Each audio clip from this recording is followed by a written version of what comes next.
Olá e bem-vindo a esta sessão sobre a lei do suprimento, e vamos começar com uma citação do Novo Testamento, onde Jesus diz: Peçam e será dado a vocês, busquem e vocês encontrarão, batam e a porta será aberta para vocês.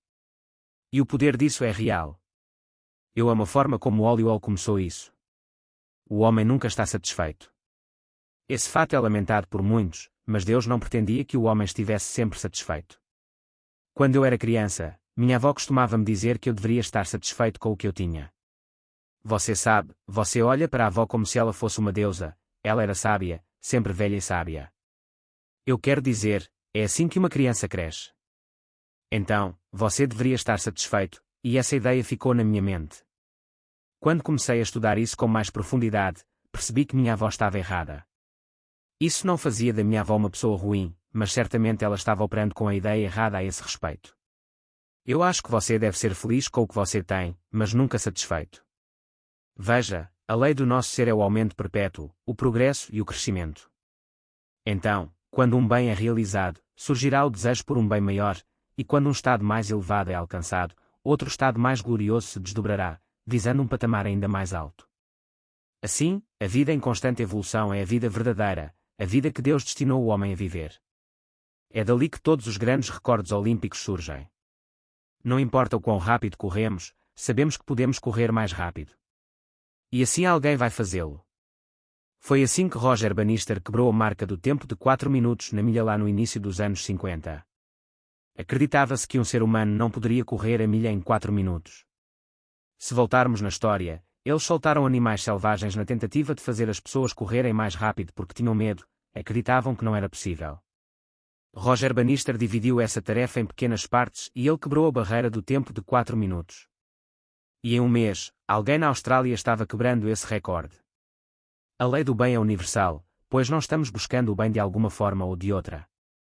A ciência e a lógica afirmam que o universo está cheio de substância essencial para todo o tipo de bem que o homem pode imaginar, e ele tem o direito de receber um suprimento completo e sempre crescente de qualquer bem que ele precise ou deseje.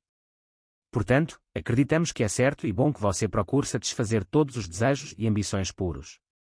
Há algo dentro de você que irá querer que você avance, alcance mais, corra mais rápido, venda mais, salte mais alto, e se você realmente quiser se sentir satisfeito, precisa permitir que esse poder se expresse. E é sempre um estímulo para nós, não importa qual bem seja realizado, sempre haverá o desejo por um bem maior. Minha neta veio morar comigo e o carro que eu usava tinha um DVD portátil. Ela nunca havia estado em um carro com DVD antes, e ela podia assistir a seus filmes e ela estava tão feliz com isso. Ela me chamava de vovó, vovó, eu amo o seu carro, eu amo o seu carro. No terceiro dia ela entra no carro e diz, sabe o que eu queria? Eu queria que esse carro fizesse cookies e bolo. E eu pensei, é tão perfeito, está acontecendo com uma criança de 4 anos o que acontece conosco. Não importa o que realizamos, há sempre o desejo por algo ainda mais grandioso, e devemos honrar e respeitar isso em nós mesmos. Quando Jesus disse, peçam e será dado a vocês, busquem e vocês encontrarão, batam e a porta será aberta para vocês, essa lição é sobre aprender como pedir de forma adequada, como buscar da maneira correta e como bater de tal forma que estejamos em harmonia com a abertura que está bem aqui. Como fazemos isso, é claro, vem do nosso trabalho com a lei do pensamento, porque na lei do pensamento começamos a harmonizar nosso pensamento com a lei em vez de apenas a forma da experiência que tivemos. Vivemos em meio à abundância, e cada um de nós é feito de abundância. É a nossa natureza, assim como é a natureza do universo. Nos Upanishads, que têm 5.000 anos, diz-se, da abundância se originou a abundância. E quando a abundância é removida ou diminuída, a abundância permanece. Sua experiência de abundância de forma alguma remove ou tira a abundância de qualquer outra pessoa. Mas você e eu fomos treinados para acreditar em falta nessa área de experiência humana, para concordar com a falta e com o poder das circunstâncias, e começar a concordar com a nossa própria natureza, a natureza do universo e a natureza da abundância. Isso é um processo de reeducação e, na verdade, um processo de frequência de energia, foco e vibração com os quais estamos nos sintonizando. E quando eu e você começamos a perceber que aquilo que buscamos teremos que ser, vamos começar a entender que, nessa lei do suprimento, assim como Raymond Holliwell diz, acredite que você já recebeu aquilo que pediu e você o terá. Como acreditamos que teremos aquilo que pedimos? Fazemos acordo. Uma das maneiras que aprendi e aconselho que você considere é, se você pensar na vida de Jesus, visto que esta é a citação que abre nossa lição, quantas prostitutas ele fez. Quantos paralíticos ele conheceu? Quantas pessoas com dificuldades, pessoas cegas ele encontrou? Minha experiência e compreensão seria que ele não encontrou nenhuma, porque ele não fez acordo com a cegueira, ele não fez acordo com a paralisia, ele não fez acordo com a dificuldade. E eu acredito honestamente que quando ele olhou para as 5.000 pessoas com fome, se ele tivesse feito acordo com a fome deles, ao invés de acordo com a plenitude, ele estaria aceitando a aparente falta de comida e estaria pedindo acordo com a abundância e com a capacidade de alimentar a todos. E chamamos isso de o milagre dos pães e peixes. Bem, essa lição é sobre cada um de nós se abrindo para o milagre que está nos procurando tanto quanto estamos procurando por ele. Eu acredito que existe apenas um problema em todo o universo, e esse problema é a ignorância. E a única maneira de eliminar a ignorância é através do estudo. Salomão disse: adquira sabedoria, adquira entendimento. Porque algumas pessoas não veem a abundância ao seu redor, não desfrutam dela em abundância, é evidência de que elas não compreendem ou não aplicam a lei. Ou seja, elas dizem que a abundância não existe e, pelo que podem ver, esse pode ser o caso. Mas quando elas aprendem a ver com a mente, então elas vão perceber de forma diferente. Existe uma fase da lei conhecida como demanda e oferta, que é encontrada em todos os campos da vida. Há alguns anos, Thomas Edison recorreu ao seu uso quando inventou a primeira luz elétrica. Quando sua lâmpada de carbono foi apresentada às pessoas como uma nova forma de iluminação, ela foi ridicularizada e considerada muito cara. As pessoas estavam acostumadas a usar velas, lâmpadas a óleo e alguns usavam lâmpadas a gás. E todas essas formas de iluminação eram boas o suficiente. Portanto, muito tempo se passou antes que o público fosse educado sobre as vantagens da eletricidade em relação aos métodos antigos. Se voltarmos aos irmãos Wright, quando eles nos apresentaram um novo mundo, levou 5 anos para o público acreditar que eles estavam voando. Havia um homem e 4 rapazes que testemunharam aquilo. Devemos entender que, apenas porque não podemos ver algo com os olhos, não significa que não está lá.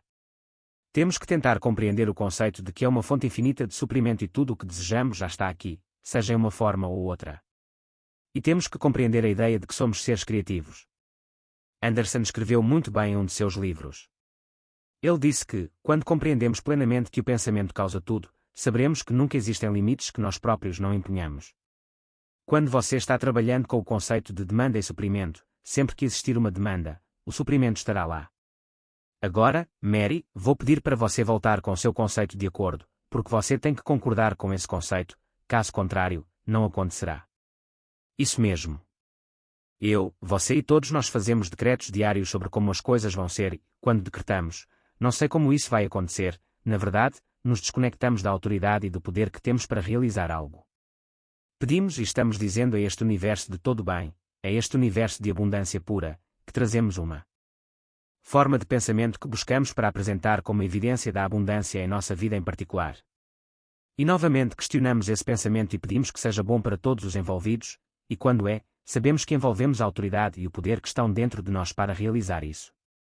Portanto, pedimos acreditando e, além de pedirmos para ver a evidência desse bem, na verdade nos tornamos um com esse bem. Portanto, quando Jesus fala ao cego e diz, você verá agora mesmo, quando Jesus fala ao paralítico e pergunta, você quer ser curado, essa é uma pergunta que acredito que podemos nos fazer agora, eu gostaria de libertar a falta. Eu estaria disposto a ter uma vida na qual as coisas sejam fáceis e fluam em minha vida, criando o que eu quero. Eu gostaria de ser curado. E quando o paralítico responde, sim, eu gostaria de ser curado, então Jesus diz, pegue o seu leito e ande, e o que ele está realmente dizendo é, então viva de uma nova maneira. Deixe para trás o que te limitava e siga em frente. E é disso que trata essa lição, de como fazemos isso. Hallowell expressou isso muito bem dizendo, veja, sempre que um homem precisou de algo na vida, uma ideia lhe foi dada em sua mente. Quando alguém precisa e uma ideia é dada a ele é inspirado a desenvolver a ideia e então concretizá-la convertendo um pedaço de barro ou metal em uma forma utilizável. Porque as pessoas viviam satisfeitas com uma carroça puxada por cavalos e não desfrutavam do automóvel. A resposta, é claro, é porque elas não conseguiam imaginar isso. Suas mentes não estavam preparadas para demandar tal coisa. Hallowell diz, a verdade é que havia tanto suprimento então quanto agora. Na verdade, o suprimento sempre esteve lá, desde o início. Portanto, não era culpa de Deus que o automóvel tenha demorado tanto para atender à necessidade do homem. Era culpa do homem, que demorou muito tempo para perceber a necessidade. Onde não há demanda não há evidência de suprimento.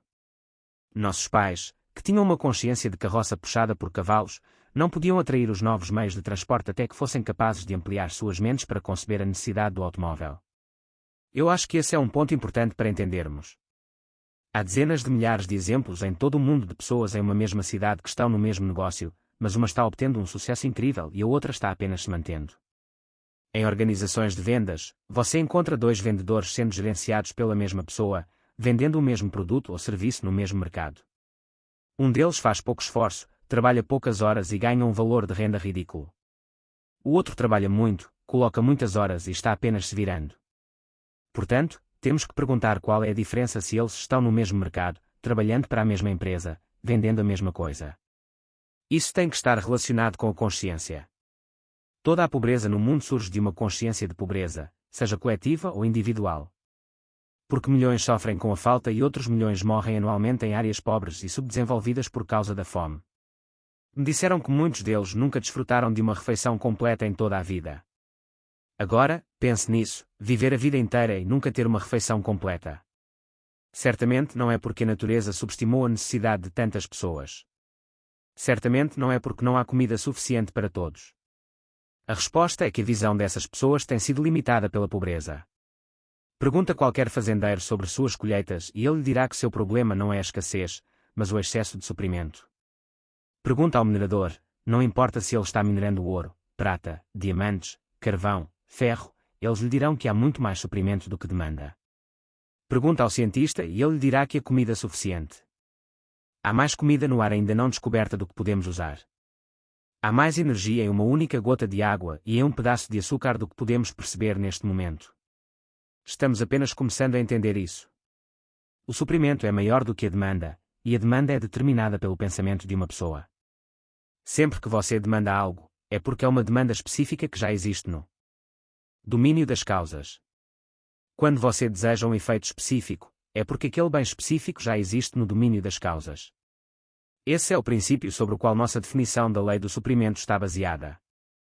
Thomas Troward escreveu, no espírito da opulência, que quando estamos lidando com o infinito, nunca podemos pegar mais do que nossa parte. Portanto, nunca precisamos nos preocupar em pegar demais e não deixar nada para os outros, como fomos repreendidos e programados quando crianças. Queremos nos afastar do plano competitivo e entrar no plano criativo, porque é somente lá que realmente vamos entender a lei do suprimento, em minha opinião. A biologia evolutiva está dizendo, à sua maneira, que no estudo de espécies que sobrevivem a mudanças climáticas drásticas, sempre são as espécies altamente cooperativas, e não as altamente competitivas, que realmente cooperam com a natureza e a natureza cooperará com elas. Em vez de acreditar que é escassez de bens e que precisamos conseguir o nosso, vamos acreditar que é uma opulência de bem. De fato, contribuímos para o bem quando estamos em harmonia com ele e demonstramos isso. Jesus disse, se eu for elevado, eu elevarei a todos comigo, ou seja, à medida que elevarmos nossa consciência, haverá um aumento na consciência de todo o mundo. Sabe, Mary, acho que um bom ponto para encerrar essa sessão é onde Raymond Holliwell disse que você tem direito a todo o bem que conseguir apropriar e usar, e quanto mais bem você perceber e desfrutar, mais você viverá de acordo com o propósito deste espírito presente de bondade. Aprenda a entender como se conectar à fonte de todo suprimento, pois não há limite para o bem que pode ser desenvolvido e desfrutado em sua vida. Em verdade, o homem e cada lei da natureza relacionada ao seu bem-estar mais elevado e crescimento ordenado não está, portanto, separado de qualquer coisa boa de que ele possa precisar para aumentar sua felicidade ou promover seu progresso. No entanto, se ele deve ter falta ou possuir aquilo de que precisa ou deseja será em grande parte determinado pelo uso que ele faz de seu presente dotação de inteligência e poder. Quanto mais o homem cresce em verdadeiro conhecimento e usa seus poderes de maneira construtiva, mais bem ele criará no círculo de sua expressão em seu próprio pequeno mundo. Quero agradecer a você por compartilhar esta lição conosco. Aqui são Bob Proctor e Mary Morrissey. Obrigado.